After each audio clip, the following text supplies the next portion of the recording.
What's your deal flow look like? How are you lead generating for it? What's the numbers? Walk us through that. Right now, the way we work is we have our Speedy Offers team has 4 full-time acquisition agents. Okay. And those acquisition agents are in office. They're making commission based off of the money of the deals that they brought in.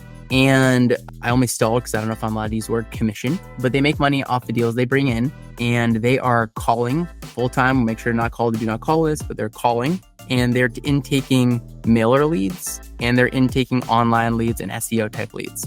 Based off of that, they're setting appointments, they're going on the appointments, and they are getting deals under contract, at which point they're coming back to our desk and we're analyzing these deals. And so we have kind of our numbers of what, they can offer on the property based off of our calculators we've created. And then on the back end, we're analyzing for which disposition strategy would make most sense for the deal they bring in. I love it. So out of which one of those, what's your main strategy, or the one that and then second question is, what's the one that you're spending the most, money on? Lead generation, we're spending the most money on mailer right now. We do really well with mailer. Right now we have a cost per deal of about $2,400 per deal. I think it's $2,450. And we're having a lot of fun with mailer. We're doing really well with it. And I think it just allows a seller to choose if they want to call you. And if a seller calls you based off a piece of mail you sent them, I think they're pretty serious. And so it's not just like a if Sunday maybe lead. It's like, no, they've actually read 5 or 6 pieces of our mail, and then they've chosen to call us. Got it. So that's the most expensive. Which one are you guys doing the most of activity-wise and is producing the most results? Calling, for sure. We use a dialer that is pretty much on hyperspeed, and we're calling, I'd say, collectively as a team, close to 20 hours a day. Wow. And we're blasting through a lot of data, and we make it fun, but we also set a lot of appointments. Last week alone, we set 31 appointments from our dialer. That's amazing. And so then walk us through, so then they kick it over to someone for analysis, and then who makes the offer? No, this is all the acquisition agents. We've trained our acquisition agents to where they go from, setting the appointment to going on the appointment. They take pictures of the appointment, 100 pictures in a video or 2, and they do comps in advance. And they're looking pretty much at, offering between 60 and 70% of the ARV after renovated repair, minusing out renovations. We've kind of come up with a calculator for, it could be $1 per square foot, about $25 per square foot is where I like them to be. So if it's 1,000 square feet, we know it's going to be, 25,000 in renovations. But if it needs a roof also and other things, they know how to add for that.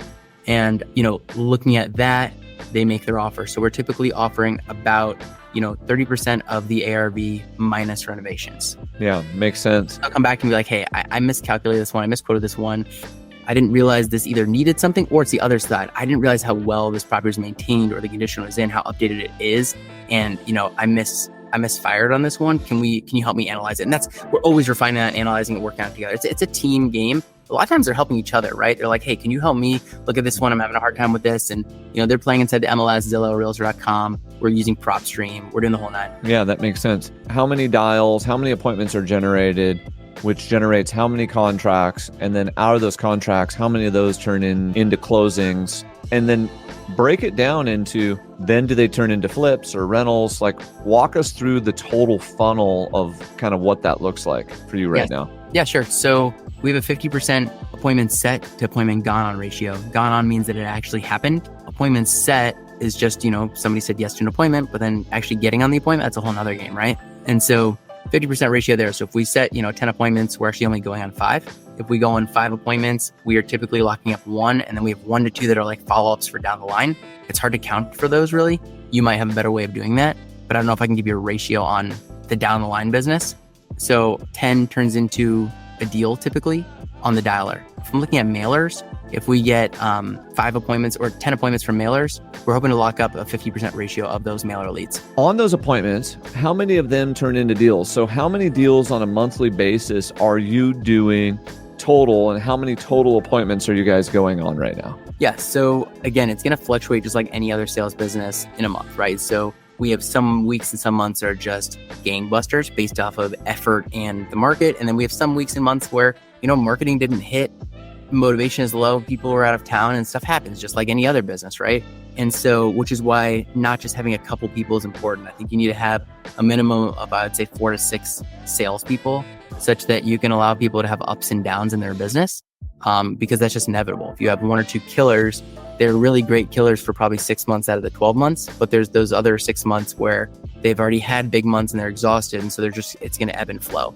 In terms of actual deals, we are doing anywhere between 7 to 15 deals in a month. So I know that sounds like a big swing, but there's big months that are 15 deals, and then there's smaller months that are like around 7, which is how we'll end up, around 100 deals, probably a little bit more than 100 deals on the investment side this year.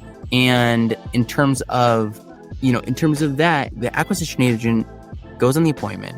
They come back with a contract. They then have to submit that contract. We use Sisu on the investment side, right? So they submit that contract into Sisu. There's like a Sisu form, which is like a Google form.